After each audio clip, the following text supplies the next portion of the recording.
Hi, welcome to Heart Talk, a 6-part relationship podcast that invites you to have real conversations about real relationship realities.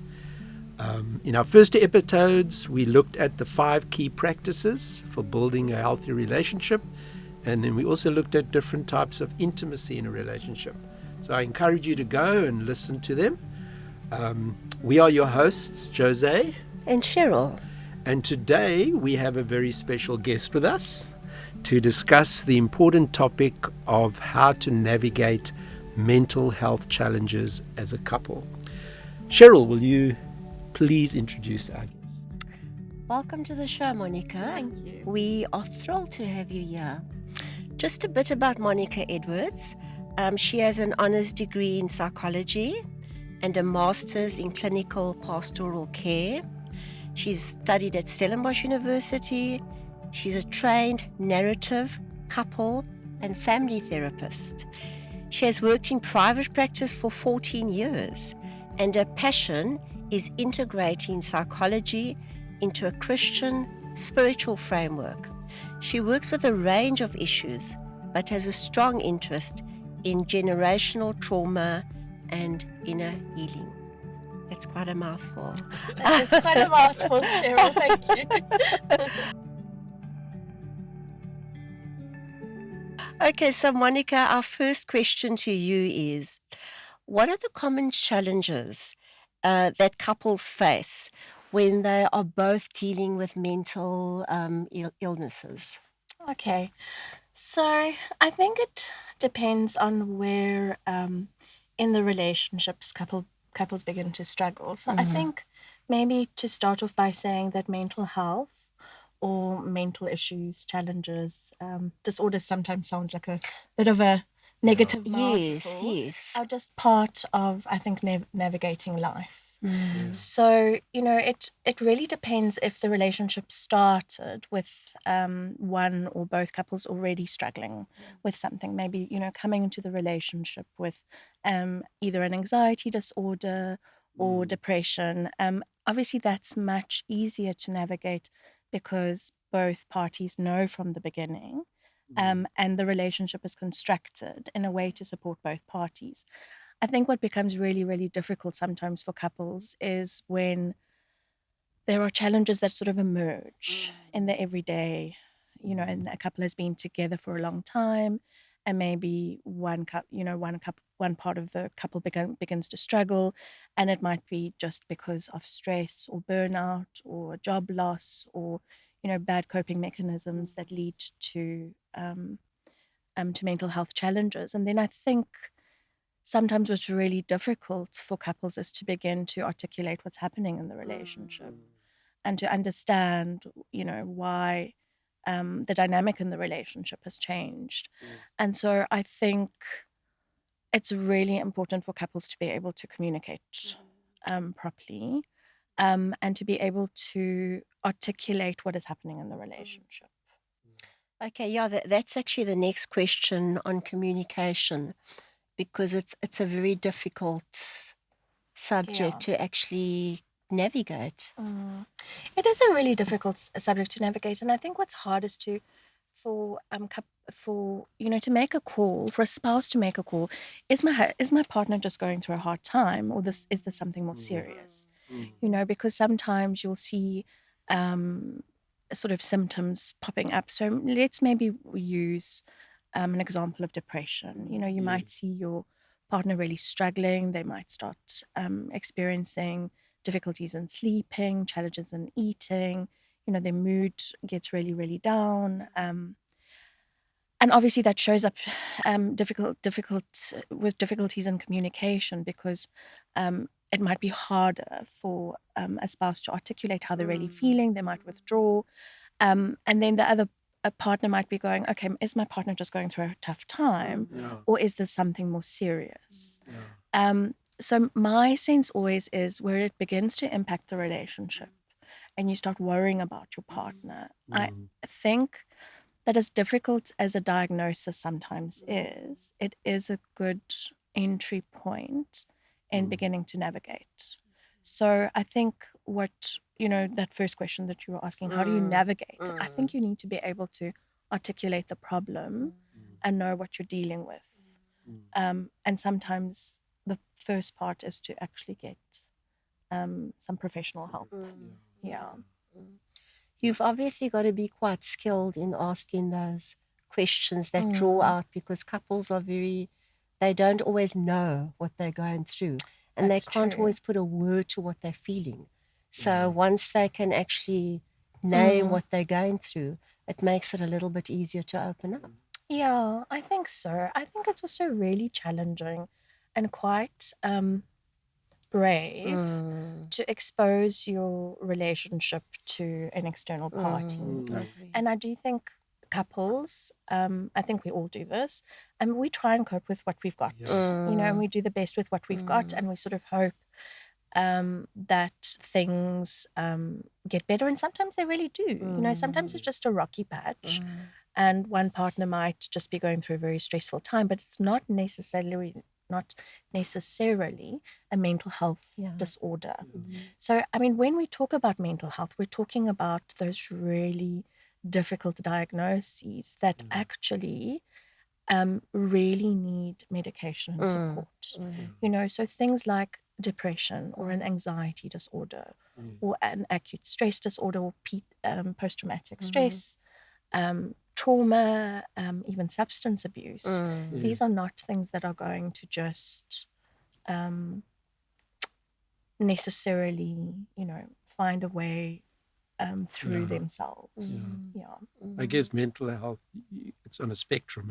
Definitely. So as you say, you got the maybe bouts of feeling down, and that's on the one end.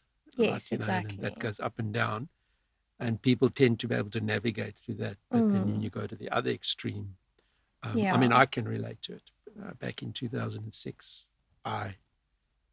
to call it, hit the wall. Yes. It was rooted in burnout from a workspace, in work environment stuff. But that burnout came as a result of my not having good coping mechanisms for stress, given the kind of person I was, not being able to handle stress that other people could handle, Yeah. So, and really not hitting that wall and then not knowing, how did I get here, Yes. We had to go seek, my GP was the initial one that said, this you're is depressed. What it is. Yes. Yes. Name it. This is it. Yes. And I saw a psychologist, and and they named it and diagnosed. So this is where you're at. So now let's get you back to, and it took a long while, But so this is very real. We've experienced it as a couple. Yeah, and I think the good thing for me was we went to an occupational therapist, and she included me in the journey, which was very important, because I got to understand how he was feeling. I didn't necessarily make sense with the emotion, because it was a shame thing. And as a Christian, you feel, well, you shouldn't be feeling these emotions, because people even say to us, you need to have faith. And so that was really very, very challenging for us. But when I understood that it was really that was a physical thing that he was going through, it made it easier for me to understand, because I almost felt the need to protect him. Yes. And so I was living in a place of guilt, of shame. But I think occupational therapy did help me. Psychologists, occupational helped us reintegrate back into the workspace. Yeah. So, Monika, thanks. That's very. What are some ways that for supporting a partner with a mental disorder, while also taking care of yourself?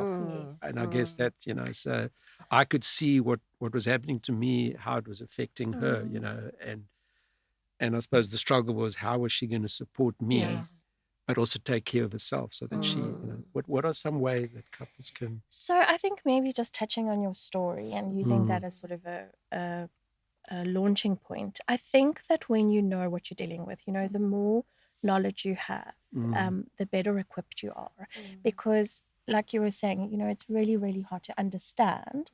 But if you're both on the same page and you know what it is, so if you are either seeing a therapist together or you in a support group or you've gotten some knowledge, some information from your GP, you know what you're facing. So I think the first way that a spouse can support their partner is to find out as much as they can about the condition and to truly understand all aspects of it. I think when our spouses struggle with something, we kind of become the experts in it. Yes. Yes. We read about 50 self-help books. Yeah. We find Google it and out, we Google. Google, and I think that that's really, really helpful. And it's like what you were saying. When she realized what it was, that depression has all these different dimensions. You were able to sort of bat away the helpful people who say Whose intentions were yes, good, but yeah. yes. So I think that that's the first thing. I think as a spouse, know what you're dealing with and understand what the symptoms are, but also how it can affect the relationship. So I think if you understand depression, and of course everybody's depression is very different, you can understand sort of the low moods. You understand that often there's a withdrawal from things that formerly gave pleasure. Maybe your partner goes, I just can't do the family meeting. Please keep the mother-in-law away from me.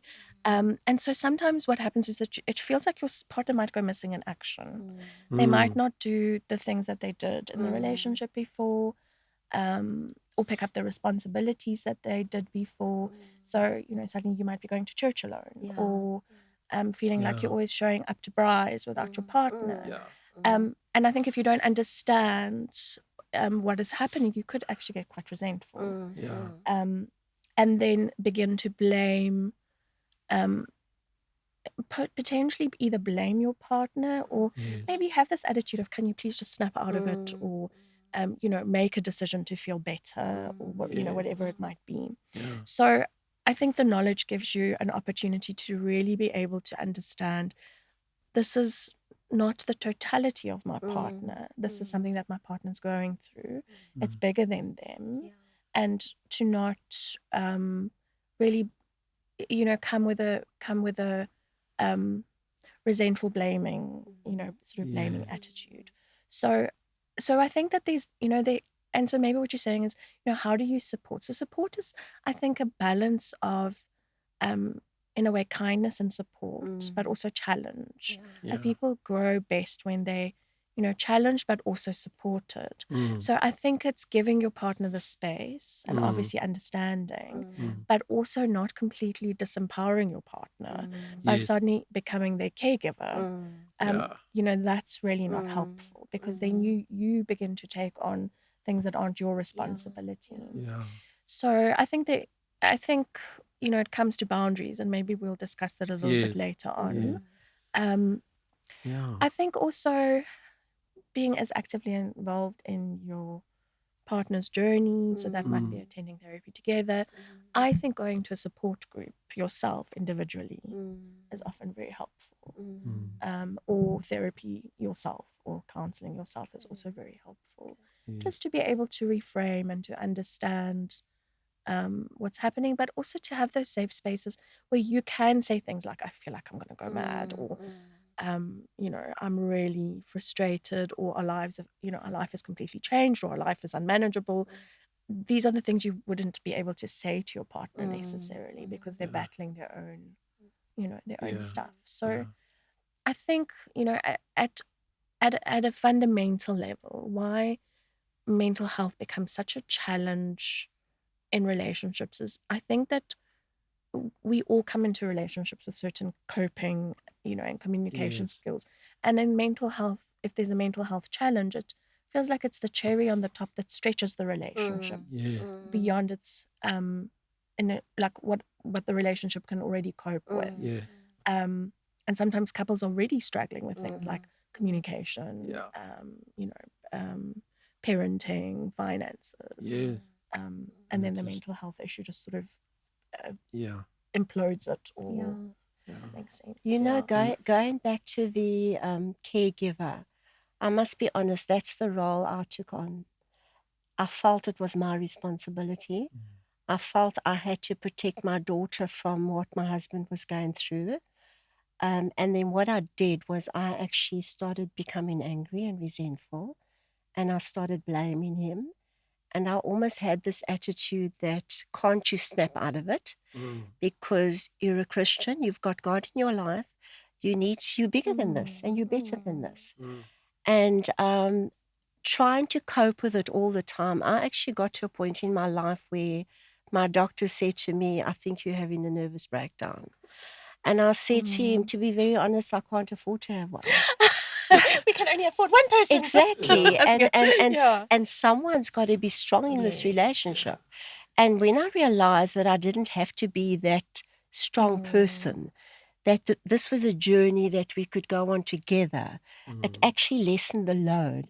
And it took almost the stress and anxiety off me, that I didn't have to perform and I didn't have to be someone that I was never meant to be, in a sense. Yeah.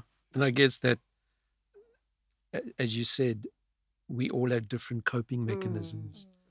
And when it comes to mental health, whether it's depression, anxiety, whatever the disorder, we've all either read somewhere or learned something of how, or we have coped with that in our own lives in some way, and we bring that. And then our partner has a different coping mechanism, and it's kind of understanding, you know. So one person, as you say, might just say, snap out of it, you know. And that's not a healthy coping mechanism for the one that's really in it. I don't know what the South African statistics are, but I know that the American statistics show that 30% of couples who divorced because of a underlying mental health issue that the couple couldn't navigate. And so I think it places immense stress on couples. I think often what also happens with mental health is that it is a little bit like, maybe a good analogy would be, a snowball that rolls down the mountain, and as it rolls, it gathers more snow. Because a lot of mental health issues are what we call comorbid with each other. So it's not ever just one thing. So often people who struggle with depression might find coping mechanisms that are not always very healthy, so maladaptive coping mechanisms, and develop either a substance disorder or often depression and anxiety are quite interlinked. So it is very complex, because I think for the spouse who's watching this, you do feel very overwhelmed and I think quite helpless. And I think, if you've come into a relationship, I think we all bring our parenting, in the sense of how we were parented, our family of origin stories, into our relationship. So if you come from a family where maybe there's already codependence, watching your partner struggle, it's almost like a bit of an invitation to step into that. So I can relate to what you're saying. I think it's very hard to sometimes see that it's even happening until someone from the outside says, you're actually carrying something that isn't yours. And that's why the external support for both partners is so important.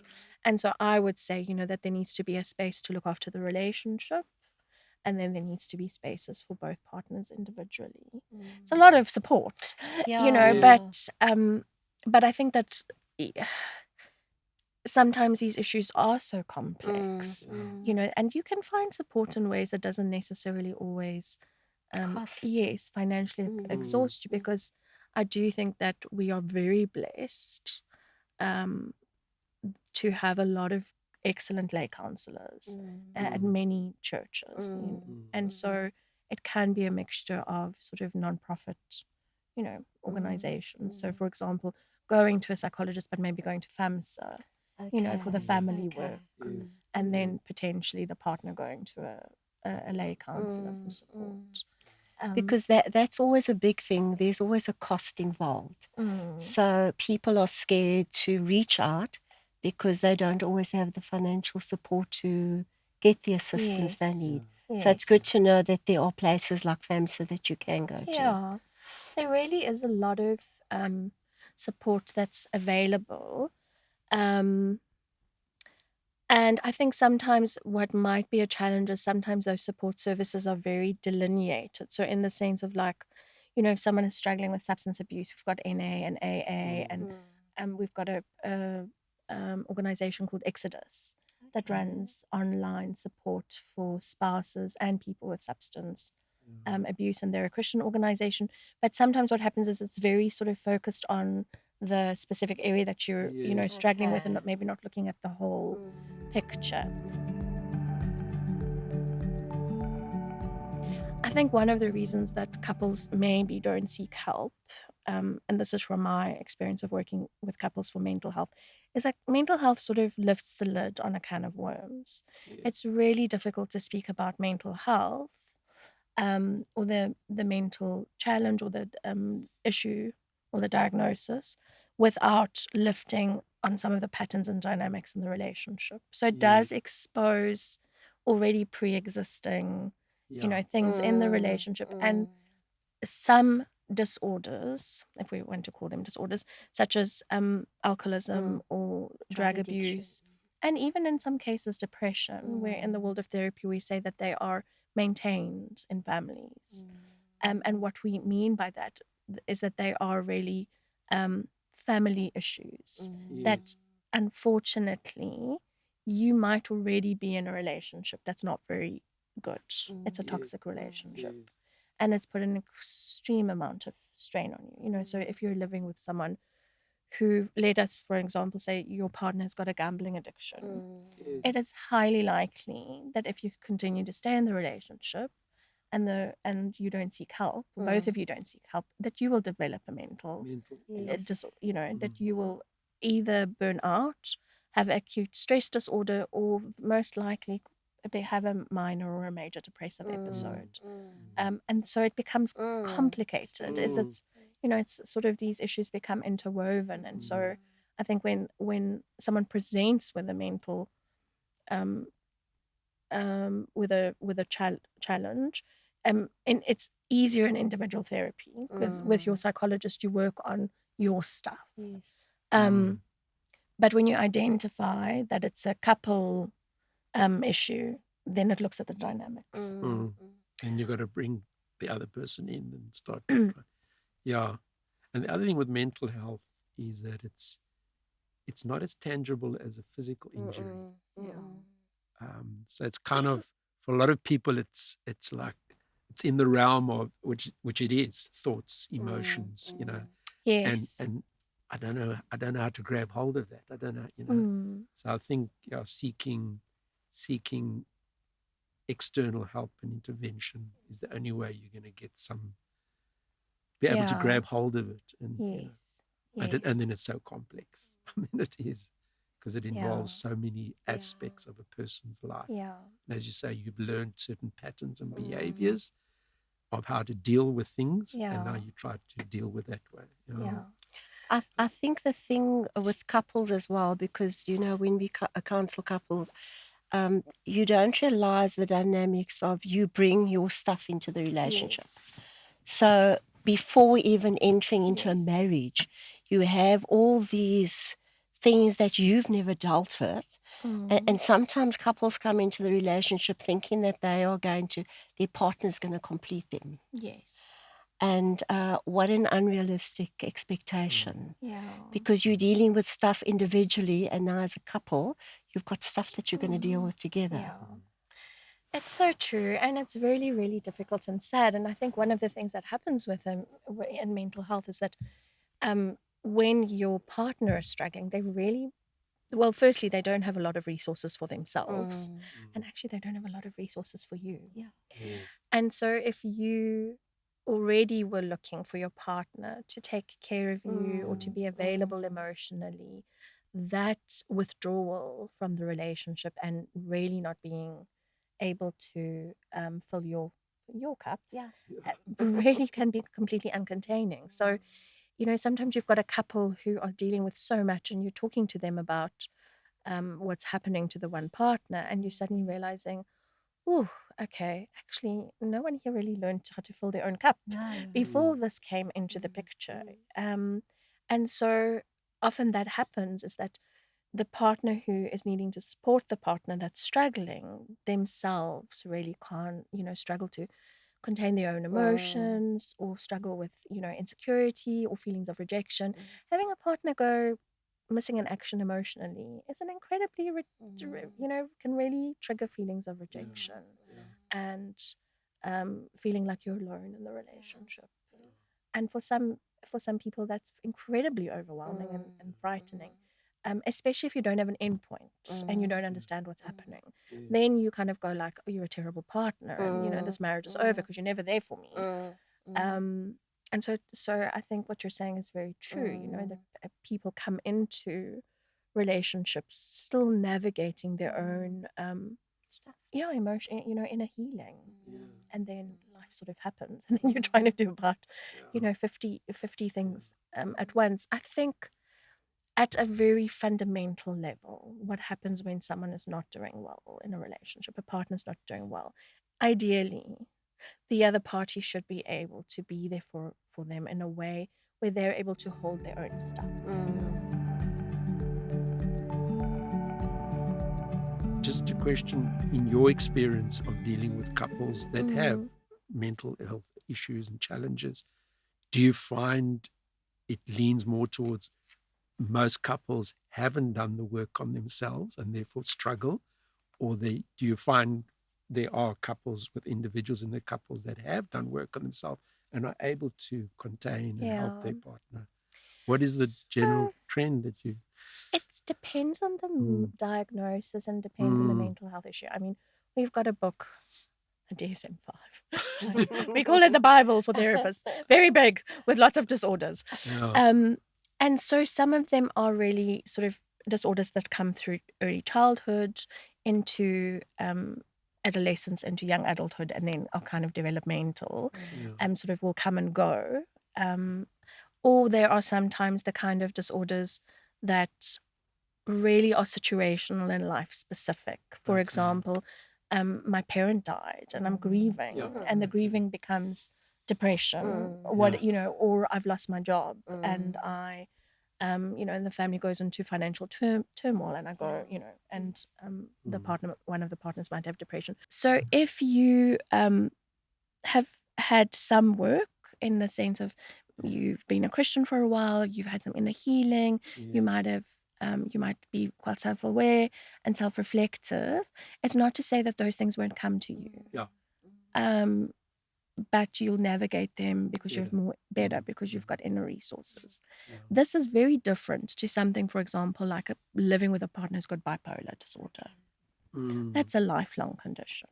So I think we've also got to have to differentiate between your lifelong conditions and your situational conditions, and also, again, many disorders sitting in different, what we call axes. So, for example, things like personality diagnoses, those are incredibly difficult and also lifelong, and sometimes incredibly, unmanageable. They sort of put such a strain on a relationship that, one partner really bears the brunt of it long term. If you've and sometimes those personality traits are often also comorbid with some conditions. So, for example, bipolar disorder and borderline personality disorder often sort of meet and overlap.